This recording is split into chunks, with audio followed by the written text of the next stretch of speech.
Kira-kira ayat apa yang selalu menjadi motivasi utama Mas Boim ini dalam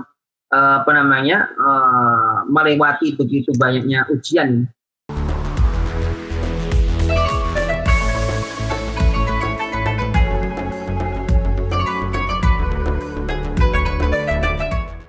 Baik, bismillahirrahmanirrahim. Assalamualaikum warahmatullahi wabarakatuh. Pemirsa LKTV dimanapun berada, alhamdulillah jumpa kembali dengan saya Hasan El-Qudsi dalam program Sadar, satu ayat dalam renungan. Bersama ini pemirsa, kita akan berbincang bersama tokoh muda kita. Beliau adalah dikenal dengan nama Mas Boim ya. Nah ini Mas, ada pesanan buat pertanyaan ini. Kira-kira ini kan banyak ini teman-teman kita yang mungkin kepengen mengikuti jejak Mas Dr. Boim ini ya kan, setelah melihat tayangan ini. Kira-kira apa yang harus dipersiapkan ini? Karena tentu secara tradisi kemudian budaya berbeda dengan orang-orang kita di Indonesia ini. Apa yang paling penting harus disiapkan ini? Mungkin selain tentunya bahasa ya. Ya. Jadi untuk S3 ini kan kita akan melakukan sebuah riset. Ya. Jadi memang yang disiapkan itu istilahnya pertama adalah semangat untuk menulis dulu. Semangat untuk menulis itu memang harus bentuk dulu sejak awal, sejak membuat proposal, nanti kemudian ketika tahun pertama sampai tahun keempat itu semangat menulis itu memang harus dibentuk dulu. Kemudian yang kedua adalah seandainya kita diberi kesempatan di Indonesia, di Solo ini, untuk berinteraksi dengan berbagai elemen masyarakat, itu harus dimanfaatkan. Misalnya kita bisa aktif di berbagai organisasi kemasyarakatan, organisasi keumatan, itu dimanfaatkan. Karena ternyata yang saya rasakan adalah ketika saya masuk di tahun kedua dan membutuhkan data survei, ini kebetulan data yang saya butuhkan ini nyambung dengan apa yang telah pengalaman dulu ketika sebelum berangkat itu kan saya aktif di berbagai organisasi keumatan. Nah, ini ternyata wallahu alam bishawab, ini kok nyambung gitu ya. Jadi Allah sudah mengatur kelihatannya Mas ya. Saya ternyata harus cari data di sini. Nah, ternyata saya sudah mengenal bapak ini, bapak ibu ini dan seterusnya, sehingga ya insya Allah akan dipermudah. Akan sangat berbeda ceritanya ketika saya tidak pernah aktif. Betul. Tidak pernah aktif di organisasi keumatan, tiba-tiba kita pulau ingin cari data dan lain sebagainya, mungkin akan kesulitan. Betul. Jadi yang pertama semangat untuk menulis itu penting sekali, karena itu istilahnya kita butuh endurance, itu butuh ketahanan tuh untuk menulis itu. Ya, mulai dari tahun pertama sampai menulis disertasi itu memang harus luar biasa semangat. Yang kedua itu tadi Pak, saya kira aktif di berbagai organisasi tadi ternyata nanti sangat bermanfaat ketika kita mencari data. Ya, nah ini ngomong-ngomong dulu, ini beasiswa atau mandiri nih Mas Boim? Beasiswa, saya beasiswa dari Budi LN LPDB, jadi beasiswa unggulan dosen luar negeri bersama antara Dikti dengan LPDB. Oh Masya Allah. Jadi kan nanti kalau ada yang mau kontak sama Mas Boim kan bisa bertanya-tanya. Siap. Nah, terus ini Mas, kan kajiannya tadi kan terkait dengan trust ya ini. Itu sebenarnya yang ingin dicari apanya itu? Baik, jadi ini yang menarik, Pak. Jadi ada seorang ekonom Islam, ya, namanya Khurshid Ahmed ya, dari Pakistan. Kemudian ada juga Umar Chapra, kemudian ada juga banyak sekali penulis Muslim yang menulis tentang pentingnya trust. Tetapi kebanyakan tulisan-tulisan ini baru sebatas normatif. kalau kita buka paper-paper di bidang Islamic Business Ethics, di situ akan muncul semua bahwa di dalam Islam itu integritas itu penting, honesty penting, itqan itu penting, knowledgeable itu penting, kemudian ihsan itu penting, kerja keras itu penting gitu kan. Saya kira sudah banyak ayat-ayat, kemudian hadis, kemudian kisah yang dan itu semua sudah ditulis oleh banyak orang, banyak penulis dari teman-teman Muslim, bahwa ini semua penting dalam konteks bisnis gitu kan. Tetapi saya melihat kebanyakan kok masih normatif. Nah, oleh karena itu saya kira perlu kita teliti lebih lanjut. Sebetulnya dimensi trust tadi seperti honesty, integrity, skill, itqan, ihsan itu bagaimana pengaruhnya terhadap financing activities. Jadi saya kira berangkat dari situ tadi. Banyak sekali kajian dan paper tapi hanya sebatas normatif. Bagaimana hasil dari penelitian Mas Boem menunjukkan apa? Jadi begini, di paper kedua saya itu fokus bagaimana peran trust di Islamic culture. Nah, saya berangkat dari konsep bahwa sebetulnya dunia Islam ini sangat kental kolektivistik karakteristiknya. Kolektivistik dunia Islam ini sangat kental dengan kolektivistik society, di mana ikatan antar masyarakat itu sangat kuat, strong bonds ya. Kemudian kepentingan grup ini biasanya juga di atas kepentingan pribadi. Nah, jadi tetapi di dalam collectivist culture itu biasanya radius trust-nya itu hanya sempit saja. Radius trust-nya itu hanya sempit saja. Jadi saya akan sangat bisa mempercayai keluarga, kerabat dekat atau teman-teman yang memang dekat dengan kita dalam keseharian. Tapi kalau sudah di luar radius itu susah untuk langsung percaya dengan orang gitu ya. Percaya dengan orang. Nah, dengan karakteristik masyarakat yang seperti itu, saya ingin tahu sebetulnya dalam konteks trust, ini elemen trust apa yang bekerja paling optimal di dalam konteks financial activity? Karena trust itu ada banyak tak.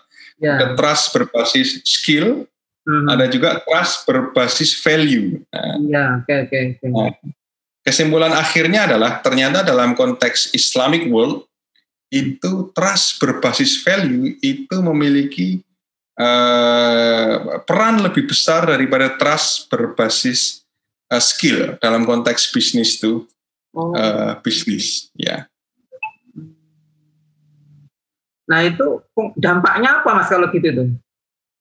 Dampaknya berarti kalau nanti antar umat Islam ini ingin membangun bisnis, berarti pelaku atau aktor bisnis ini harus mengedepankan values, integritasnya, honesty-nya, ihsannya, itu harus dikedepankan, ya kan? Dibanding skillnya.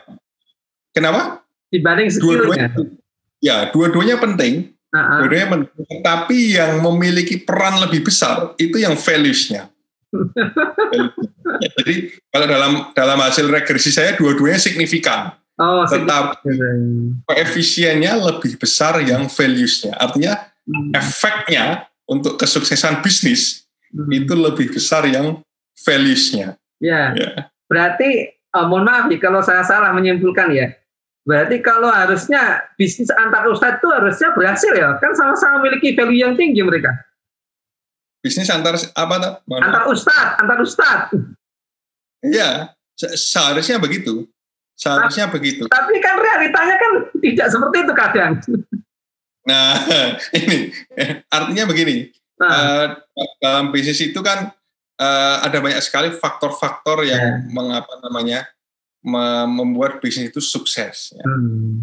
Nah, saya hanya memotret satu titik ini antara value based dan skill based. Karena value based memiliki peran. Nah mungkin yang tadi jenengan katakan antar ustadz ini kok bisnisnya banyak nggak sukses. Jadi mungkin ada faktor-faktor lain yang harus diteliti. Mungkin faktor X2, X3, X4 yang mungkin X1-nya value-nya sudah dapat.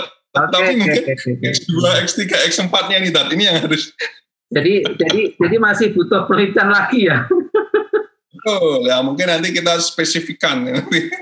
Kenapa value-nya sudah jalan tapi kok belum berhasil? Nah, Oke. Masalah. Yang paling penting juga ini. Ke depan, ini ada sebuah lembaga riset dari Amerika, Pew Research Center, itu menyebut bahwa jumlah umat Islam nanti itu di tahun 2060 itu akan hampir menyamai jumlah umat Kristiani. Itu artinya potensi bisnis ke depan itu tidak hanya antar umat Islam saja, tetapi antara umat Islam dan umat di luar Islam atau dalam konteks ini Kristiani misalnya. Artinya jika umat di luar Islam ingin menjalin bisnis dengan masyarakat Muslim, berarti mereka sudah tahu ancang-ancangnya. Oh, ternyata masyarakat Muslim ini kalau menjalin bisnis supaya sukses, kita harus mengedepankan value. Mengedepankan value. Oke. Wah, ini yang kedua menarik nih, Mas. Ya karena itu berarti kan dalam masa depan ini bisa jadi itu terjadi ya. Artinya interaksi antar umat ini, baik Muslim atau non-Muslim ini, ya tetap harus saling memahami karakter masing-masing ya. Dimana ketika orang Islam itu ternyata nilai value lebih tinggi. Ya. Untuk bisa sukses maka kita harus menonjolkan value. Oke. Dan untuk bisa mengeksplorasi value kan nggak mungkin kita hanya bisa membaca data angka dari sebuah laporan kertas kan, Pak? Oke. Oleh karena itu di dalam konteks Islam ini kembali lagi ke karakteristik kolektivistik society tadi. Hubungan interpersonal itu menjadi kuncinya. Karena bagaimana mungkin kita bisa mengeksplorasi value aktor bisnis kita kalau kita tidak memiliki interpersonal relationship. Betul. Wah, luar biasa ini. Nah, ini butuh berapa SKS nanti ini kalau kita bicara tentang trust ini. Baik, Mas. Ini kembali tadi, Dan. Gimana? Tahun untuk belajar itu tetapi hanya diceritakan dalam waktu 5 menit. Inilah kehebatan Allah. Saya butuh 4,5 tahun untuk belajar ini tadi. Tetapi hanya bisa diceritakan selama 5 menit. Jadi ini keterbatasan manusia yang seperti ini. Masya Allah, luar biasa. Nah ini Mas Boim ya, tentu dalam masa belajar ya hidup apalagi bersama keluarga ya Mas ya, ketika kemarin ya di Inggris ya.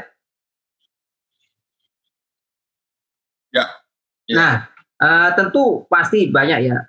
Betul ya. Ya banyak ujian, banyak hal yang membutuhkan stamina iman yang kokoh ini. Nah kira-kira ayat apa yang selalu menjadi motivasi utama Mas Boim ini dalam melewati begitu banyaknya ujian? Baik. Jadi di kamar saya itu, di dinding di tempat saya biasa belajar itu saya tempel sebuah kertas yang saya tulis itu surat At-Tolak ayat 2 itu. Jadi barang siapa yang bertakwa kepada Allah, maka Allah akan mengadakan baginya jalan keluar. Jadi itu saya kira pegangan saya ketika belajar. Jadi PhD ini, sekolah S3 ini kan perjalanannya naik turun grafiknya. Kadang-kadang kita menemui tantangan yang sangat terjal, sudah bingung ini gimana solusinya, ada deadline dan sebagainya. Kira-kira yang mungkin kadang-kadang kita ya. Kira-kira yang paling terasa Mas Boim selama belajar di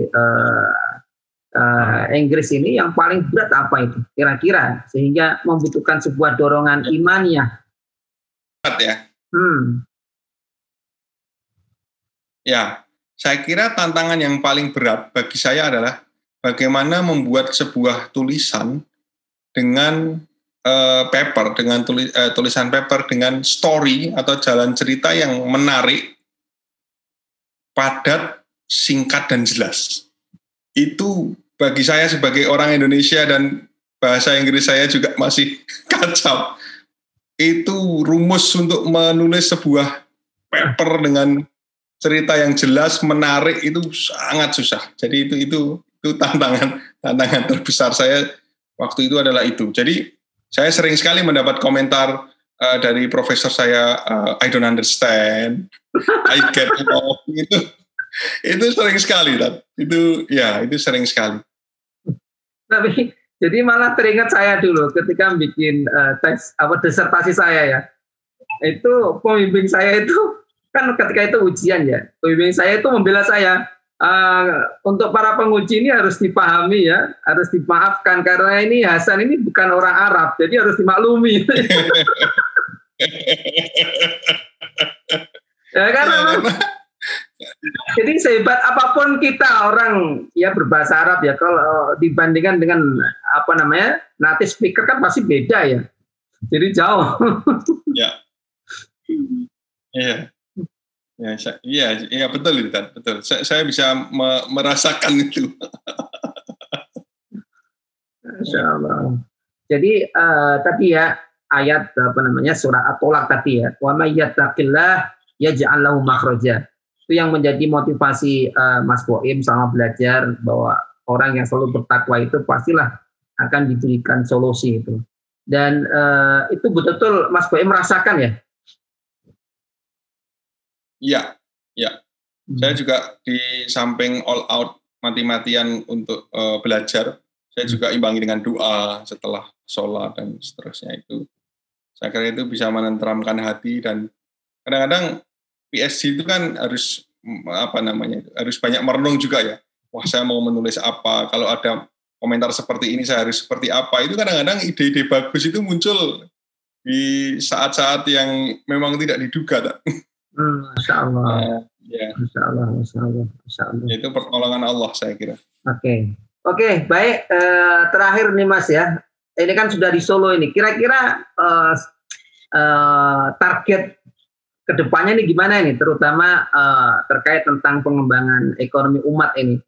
Dan terkait dengan mungkin MES ya yang dekat dengan kita ini. Insya Allah kira-kira apa ini? Yang sudah mungkin di planning nih sebelum pulang. Jadi kalau saya melihat ekonomi Islam itu kan sebetulnya secara konsep filosofinya itu kan yang pertama tauhid. Tauhid di sini kalau kita pahami itu unity, kesatuan. Artinya kita ini belonging to the same ummah gitu kan. Nah, ini inti dari ekonomi Islam. Jadi mau dimanapun kita, di Indonesia, di Arab Saudi, di Libya, di Nigeria, kalau kita sama-sama umat Islam, itu kalau ingin membangun bisnis, ingin membangun aktivitas bisnis, mengembangkan ekonomi Islam, itu kita sudah punya satu konsep yang sama, yaitu tauhid. Nah, ini harus kita maksimalkan ini.